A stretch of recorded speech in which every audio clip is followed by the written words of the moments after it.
What's going on, folks? Brandon Schaefer here once again.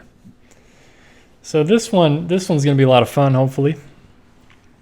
So I know when I was a kid growing up, I used to always ask my parents, "What should I draw?" Because I always had this urge to create. I always wanted to draw something, and I would just sit around on the weekends or at home after school, and I would never know what to draw.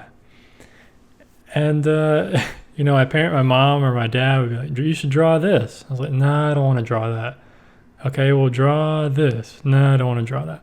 Like, obviously, there's never anything I wanted to draw. I think looking back at it, part of the problem was I never had like any reference photos. We didn't have Google like we do now, where you can just look up photos and get inspiration and stuff. But as a kid, normally what I would do is I would pull out movies that I enjoyed, like cartoons, and I would just start copying the covers of the VHS tapes, the movie cases and stuff. And I'd draw books and stuff I had, Scooby-Doo and a bunch of other cartoons and stuff. I just started drawing, copying stuff that was around me and getting my hand-eye coordination down over the years. And something I recently came across that I kind of found this method by accident of figuring out what I'm actually interested in. And it's very easy to figure this out. So the way that I did it was I started using Pinterest, believe it or not. I know most of us out there think Pinterest is mostly for women, and they make a board for their wedding supplies, or not supplies, or a wedding board and a jewelry board and these inspiration boards and stuff on Pinterest. But here's the interesting thing that I found out by using Pinterest. You can also do this with Instagram, but I feel like Instagram, it's not as easy to find stuff, I think, like search wise. On Pinterest, you can search something and a whole bunch of stuff will come up very easily, and it's very visual. So you can compare a lot of images on the screen at the same time. So this is what I did. I started using Pinterest, and I just started coming across stuff that I thought was interesting, whether it was because of the subject matter, whether it was because of the color, the mood, a bunch of different criteria. And I would start saving stuff that I really, really liked, stuff that I really enjoyed, and that really moved me. I didn't start saving everything because, then it kind of gets, it kind of gets watered down. So only pin stuff to save, or pin stuff that you really, really like. And like I said, then you just start creating different boards for different reasons. So I have one called Color Inspiration. And anytime I come across an image or artwork or something, or a color scheme that has a good color scheme, I save it to my Color Inspiration. And I got really into doing this this past summer. And I would spend like a week doing this, for a few minutes every day, probably 15 minutes a day. I would just go on Pinterest on my iPad, scroll through, and just start pinning a bunch of stuff.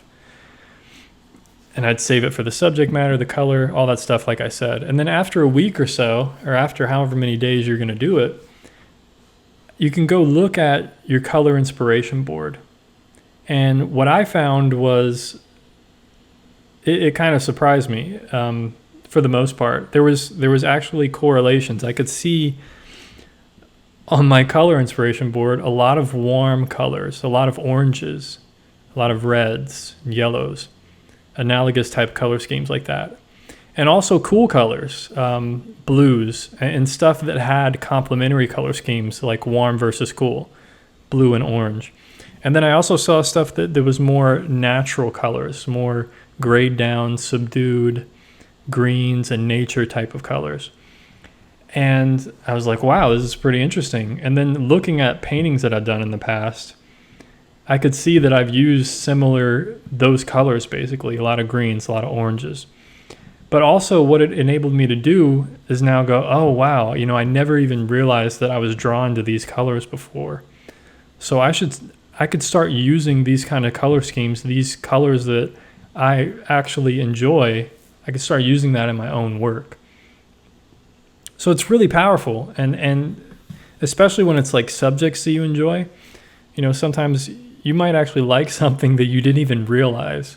You know, I started saving like a lot of different portraits and stuff, and I was like, wow, I had no idea that I liked these kinds of portraits, or I liked animals like this. You know, for me, I like painting nature, but I find nature those same paintings that I do, I find it very hard to draw them. So then when it comes to drawing, I'm always unsure of what I should draw. And I think that's why I'm drawn to animals, because they're a part of nature, and it's just kind of another way to express my love for nature, but in a different way, rather than painting. So by doing this with drawing, I mean, you could save work from artists that you like, different styles that you like, but really only save the stuff that you really, really like. And you'll start to find out like what you're actually drawn to, you know. Or maybe you're drawn to a lot of the look of charcoal drawings, and maybe you've never tried charcoal, but maybe it's something you should try if you like it that much.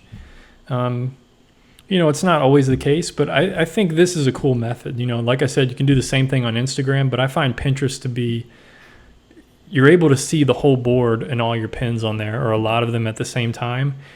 And who knows, you might start seeing, like I did, you might start seeing these correlations of, you know, a subject matter. You might end up saving a whole bunch of cat stuff, and you had no idea that you liked cats this much.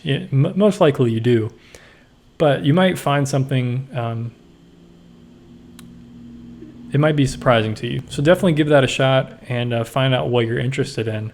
That's a good method that I've used. So give it a shot. Hope you enjoyed this video. Hope it helped you out. And take care of yourself. Peace.